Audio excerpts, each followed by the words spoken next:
Selamat pagi yang terhormat Pak Sri Satata dan teman-teman saya sekalian. Perkenalkan, nama saya Feby Yohana Margareta. Saya dari Fakultas Ekonomi Bisnis dengan jurusan Akuntansi dan NIM saya adalah 4322411082.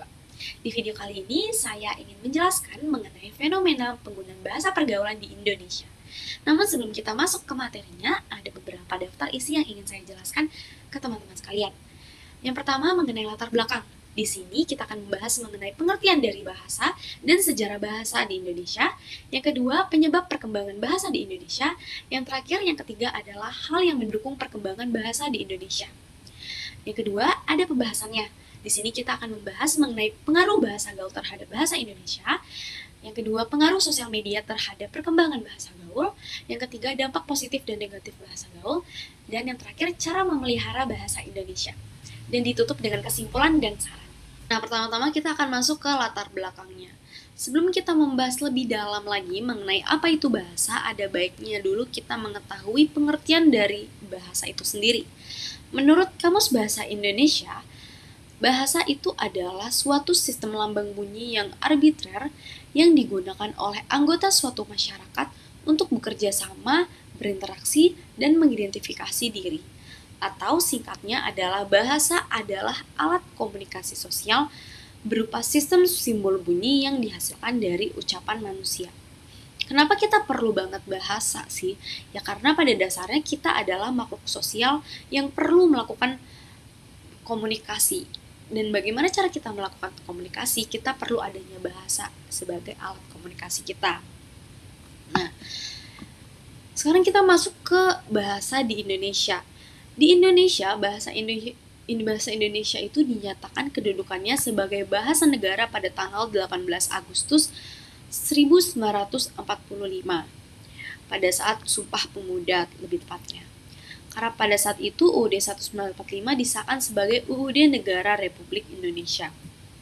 Nah, sebagai bahasa resmi negara, posisi bahasa Indonesia itu menjadi sangat penting di kawasan Republik Indonesia. Makanya gunanya kita untuk belajar bahasa Indonesia, karena kita sebagai warga Indonesia yang baik, kita harus belajar menggunakan bahasa Indonesia sebaik-baiknya. Nah, seiring berkembangnya waktu dan berkembangnya zaman, banyak terjadi perubahan dalam bahasa itu sendiri, termasuk bahasa Indonesia. Penyebab utama dari perubahan pengaruh bahasa itu adalah arus globalisasi.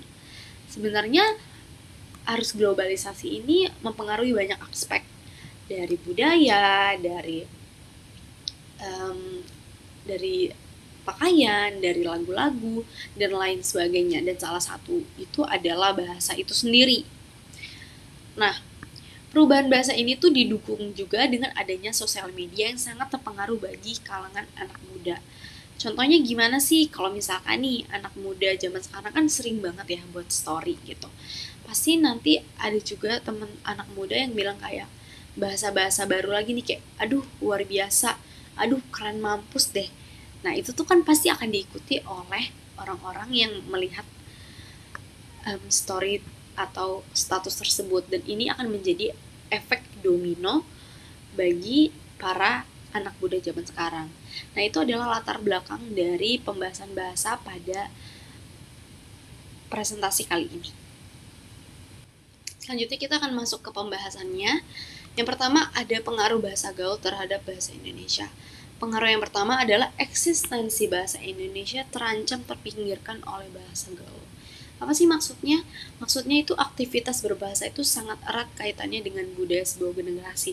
Nah, kalau generasi negeri ini kian tenggelam dalam pudarnya bahasa Indonesia yang lebih dalam, mungkin bahasa Indonesia ini akan semakin sempoyongan dalam membanggul bebannya sebagai bahasa nasional dan identitas bangsa gitu. Padahal tadi udah dibilang di latar belakang bahwa bahasa Indonesia itu adalah bahasa resmi bahasa Indonesia gitu, nggak ada bahasa lain.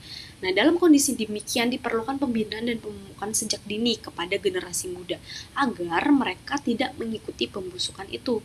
Nah, pengaruh arus globalisasi itu dalam identitas bangsa tercermin pada perilaku masyarakat yang mulai meninggalkan bahasa Indonesia dan terbiasa menggunakan bahasa gaul. Nah, yang kedua itu menurunnya derajat bahasa Indonesia.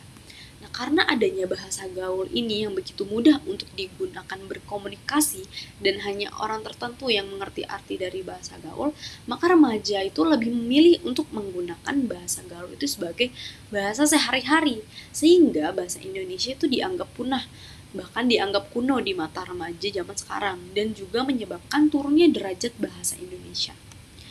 Yang ketiga, menyebabkan punahnya bahasa Indonesia. Penggunaan bahasa gaul itu semakin marak di kalangan remaja merupakan sinyal yang sangat serius terhadap bahasa Indonesia dan pertanda buruk kemampuan berbahasa generasi zaman sekarang. Sehingga tidak dapat dipungkiri suatu saat bahasa Indonesia itu bisa hilang, tergeser, dan bahasa gaul akan terus maju seperti itu. Nah, selanjutnya kita masuk kepada pembahasan pengaruh sosial media terhadap perkembangan bahasa gaul. Nah, bahasa yang dipergunakan pada sosial media semakin mendapatkan tempat di kalangan anak muda. Contohnya, fenomena bahasa alay. Penggunaan bahasa alay banyak ditemukan pada postingan di berbagai media sosial. Nah, contohnya fenomena bahasa alay itu kayak gimana sih? Kayak, aduh keren banget, buset dah. Hah? Itu bagus banget, bijer lah gitu. Itu contoh-contoh fenomena bahasa alay gitu ya. Nah, penerapan bahasa alay ini mulai muncullah efek domino terhadap remaja lainnya yang sudah saya bahas di latar belakang. Apa yang maksudnya di domino itu, kalau satu ikut ya ikut semua gitu. Nah, kebanyakan mereka akan menyerap dan meniru apa yang telah dilakukan temannya melalui postingan yang dilakukan. Nah, fenomena perubahan bahasa tentu harus segera mendapatkan perhatian yang serius. Penerapan bahasa alay dalam berkomunikasi di kalangan remaja yang dibiarkan akan menjadikan mereka beranggapan bahwa apa yang mereka lakukan adalah hal yang normatif. Padahal hal tersebut tuh bukan hal yang normal. Makanya gunanya kita belajar bahasa Indonesia dari SD sampai kuliah supaya kita tahu apa sih basic yang benar dalam berbahasa Indonesia. Dengan demikian, penggunaan bahasa ini akan menjadi kebiasaan.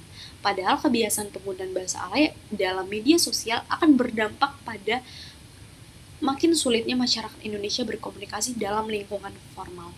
Nah, emang lingkungan formal itu pentingnya? Pasti penting. Kenapa penting? Karena ketika kita berbahasa formal itu sebagai bentuk kita menghargai bahasa dan bentuk kita menghargai lawan bicara kita. Seperti itu. Selanjutnya kita akan masuk ke dampak positif dan negatif bahasa gaul terhadap anak bangsa. Untuk yang positif, yang pertama itu remaja lebih kreatif dalam menyampaikan opini yang disampaikan. Maksudnya adalah di masa globalisasi ini banyak remaja nih yang menyampaikan opini menggunakan bahasa gaul sehingga banyak dimengerti oleh kalangan masyarakat. Yang kedua, menimbulkan keakraban dalam berkomunikasi. Nah, dengan menggunakan bahasa gaul di kalangan remaja ini lebih menimbulkan rasa akrab dan dengan teman sebayanya, karena komunikasi akan leluasa dan lebih nyaman. Untuk negatifnya, yang pertama, bahasa Indonesia akan tergeser oleh bahasa gaul, pasti banget ya, karena lebih banyak orang menggunakan bahasa gaul dibandingkan bahasa Indonesia. Yang kedua, derajat bahasa Indonesia akan turun derajatnya. Yang ketiga, bahasa Indonesia akan punah. Dan yang keempat, remaja menjadi kurang paham menggunakan bahasa yang baku. Dan yang terakhir, gimana sih caranya memelihara bahasa Indonesia? Nah, yang pertama, menggunakan bahasa Indonesia yang baik dan benar pastinya. Yang kedua, memperkaya kosakata bahasa Indonesia dengan banyak membaca buku. Yang ketiga, mengajarkan bahasa Indonesia kepada generasi muda.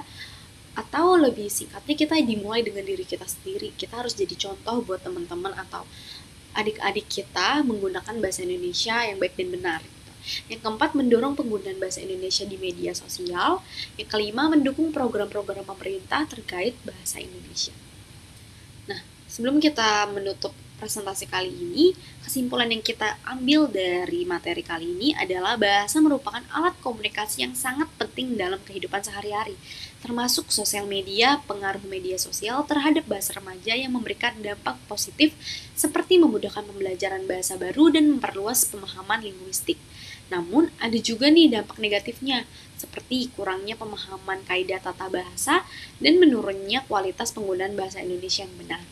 Hal ini dapat dilakukan dengan memahami bahasa sebagai fungsi sosial, menggunakan bahasa baku atau formal, serta pendidikan literasi media Upaya ini akan turut menjaga keberlangsungan bahasa Indonesia sebagai bahasa resmi dan kebanggaan negara. Dan untuk sarannya, pengaruh bahasa gaul sangat berdampak di tengah kalangan anak muda. Didukung dengan perkembangan media sosial yang sangat cepat, perkembangan bahasa gaul di zaman sekarang. Maka dari itu, pembelajaran bahasa yang baik dan benar harus benar-benar diterapkan di dalam kehidupan sehari-hari, terutama mengurangi penggunaan bahasa-bahasa yang membawa pengaruh negatif kepada moral anak muda Indonesia. Nah, sekian pembahasan di presentasi kali ini. Semoga dengan presentasi ini kita lebih banyak belajar lagi pentingnya menggunakan bahasa Indonesia yang baik dan benar. Kurang lebihnya saya mohon maaf. Sekian dan terima kasih. Sampai bertemu di presentasi berikutnya. Bye!